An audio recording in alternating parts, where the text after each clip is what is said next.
Mr. President, we need a reset, and we need to reset. Mr. President, of necessity, the reset must also be characterized by institutional reform, which has to start in the United Nations councils. These councils suggest that some are full members, and others are only part members, and some may be part-time members, and some may be occasional members. All of this has no place in the 21st century. Mr. President, above all else, we need a global reset on peace. There needs to be global peace. And those of us who are old enough would have recognized that there are peaks and valleys as it relates to this issue of conflict. There are few areas where the world is more in need of the United Nations acting as the United Nations to secure the objectives of the Charter than in the area of peace and security. The silence that has engulfed Sudan is unacceptable and may well be rooted in the racism that the world still carries as a badge of honor from the victories of the last great war of the World War II.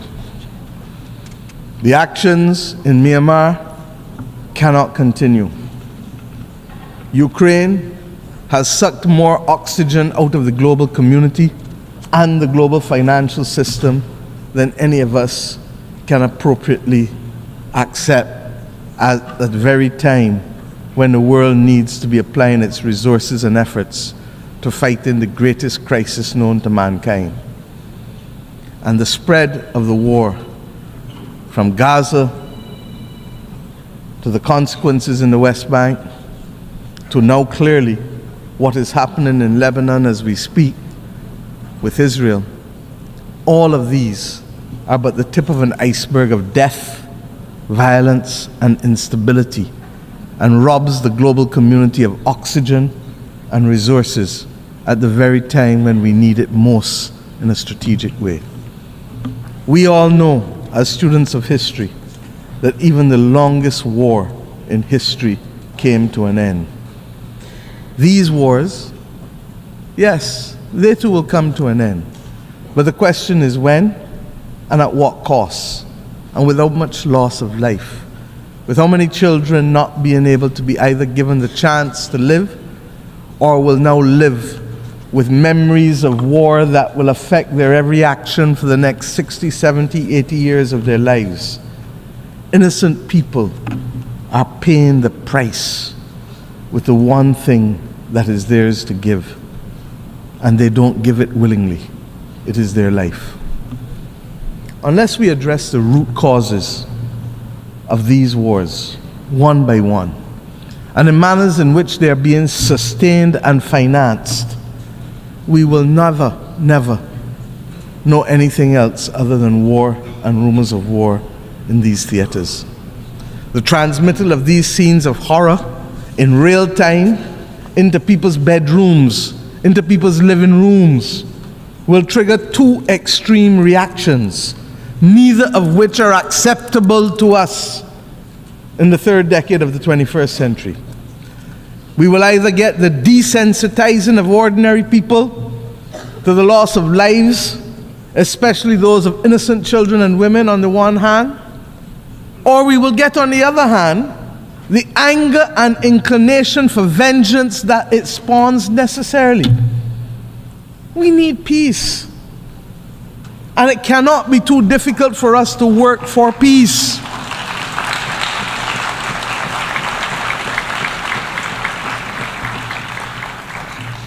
It is the same Bible that tells us in the stories of the Old Testament, much which has guided many people across this world. But when we turn from the Old Testament to the New Testament, it is Romans that says to us, "Vengeance is mine, saith the Lord," not any country, not any human being.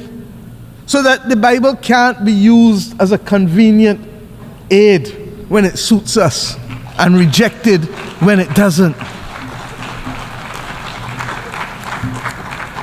In the midst of this maelstrom, we were very clear.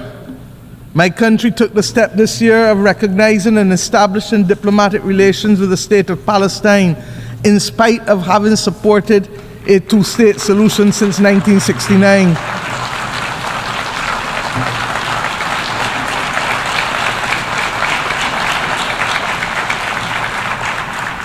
And we did this because it is clear to us that the state and people of Palestine, human beings, are entitled to full recognition by integration into and support from the international community.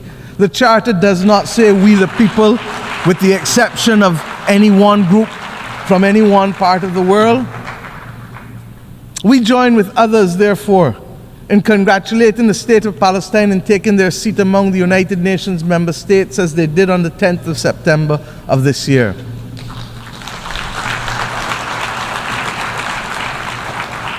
And let me be clear, we condemn the actions of Hamas on October 7th.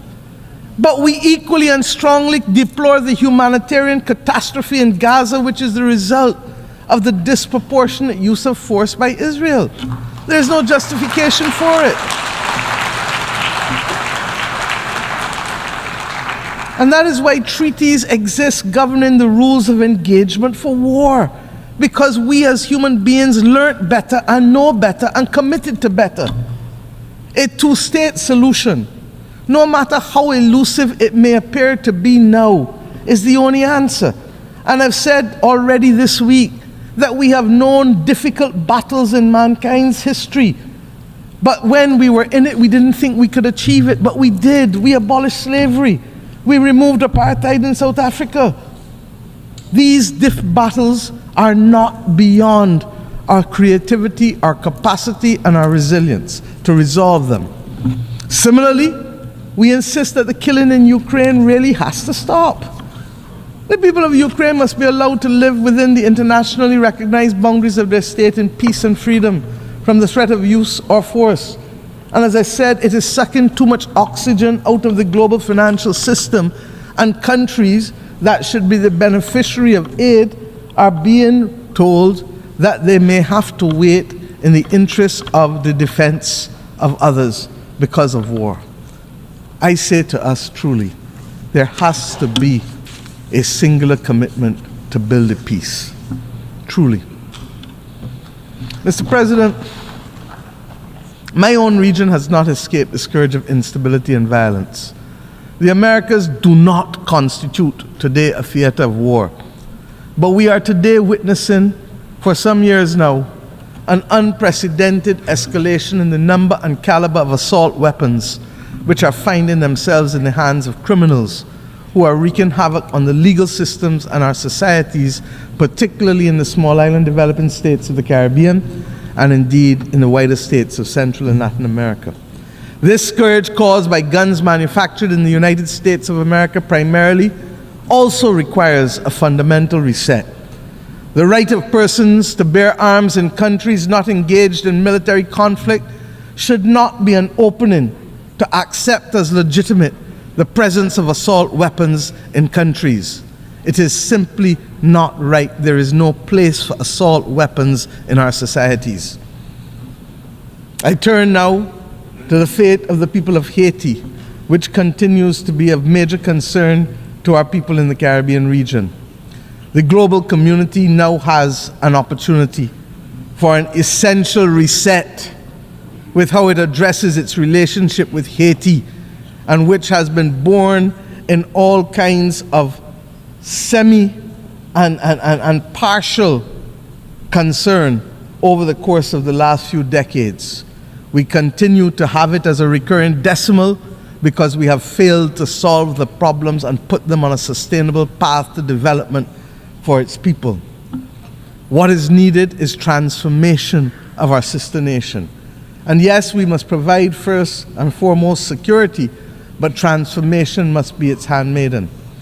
The government and people of Haiti need the full support of the international community, not just in the short term, but in the long term.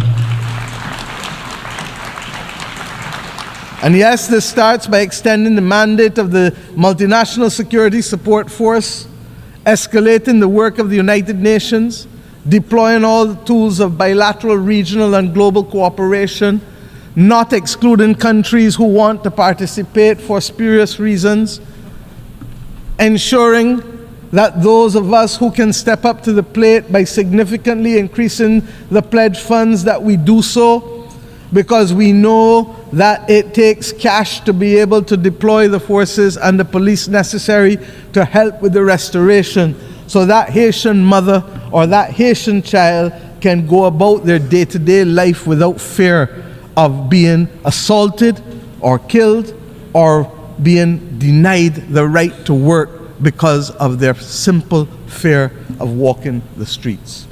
The Caribbean community has been working hard this year to support our largest member state. And in the early part of the first few months of this year, we met on Haiti almost 3 to 4 times a week to guarantee the stability that we ask you now to help us secure.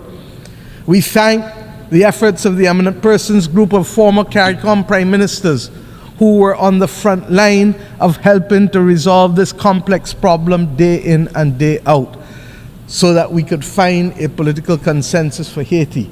That Haiti had at this General Assembly both the interim president of the Transitional Council and Prime Minister Corneille is a remarkable achievement given where Haiti was in February of this year.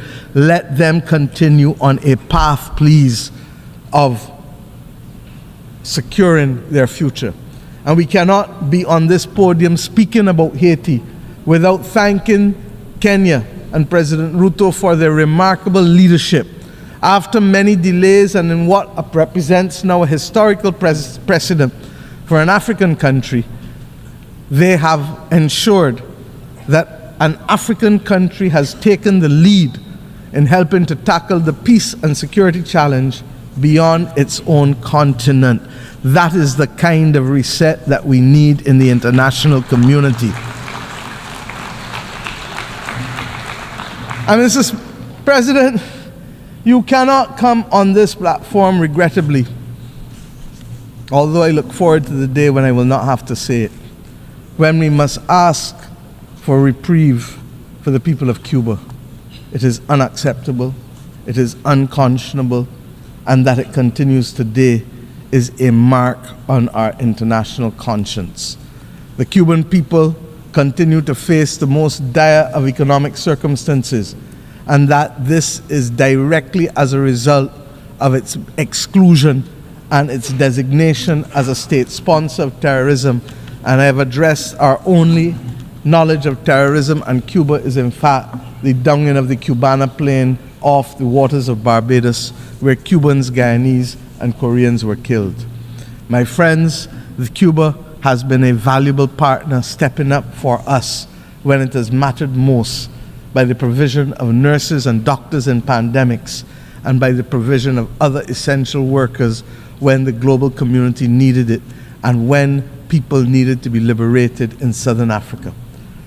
The reality is that we must have and continue to have resolve in calling for the embargo to be lifted, and we will condemn it year after year after year because it is simply wrong.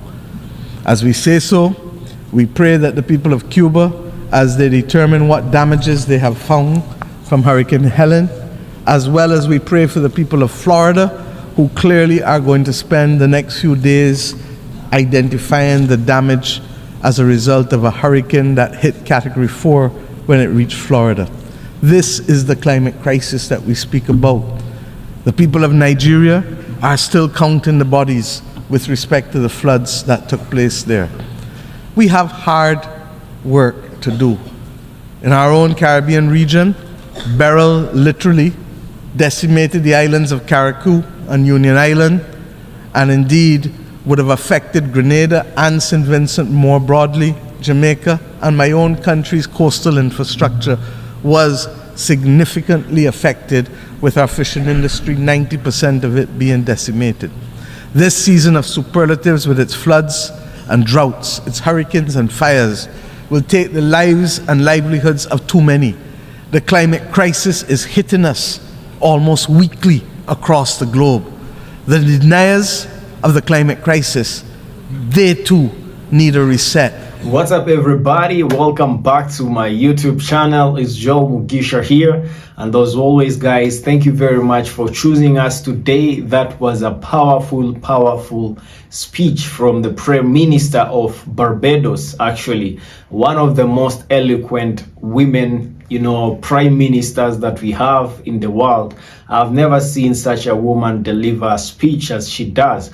She was speaking at the UN General Assembly, the UNGA, this year in 2024.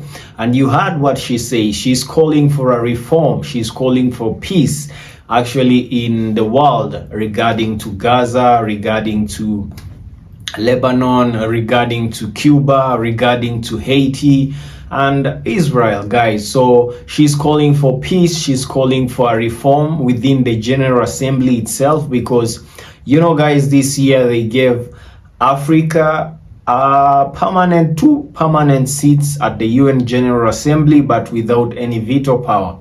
For those of you who don't know veto power generally means in the whole UN Assembly, there is only 5 countries who have permanent seats and with veto power. That is the United States of America, that is the United Kingdom, France, Russia, and China. And when you have veto power, when others are voting on a matters, let's just say they are voting on climate change, and one of those countries with veto power votes against it, then all the other votes are just nullified, guys. So Africa, with its 1.3 billion people, has never had a permanent seat on the United General Assembly.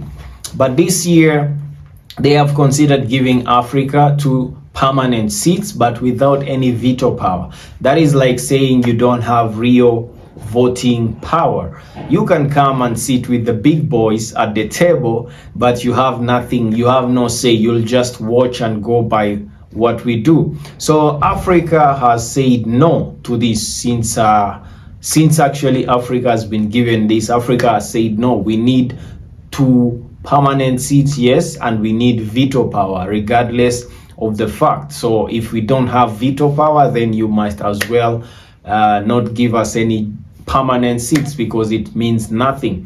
So guys, there you have it. The PM of Barbados there, actually, with some powerful words. What do you think about today's episode, guys? Let me know on the comment section. Please, if you're not subscribed and you happen to be new on this channel, kindly do me a favor and subscribe, like this video. It helps with the algorithm, and also share this video with friends and families. And as always, guys, see you on the next episode.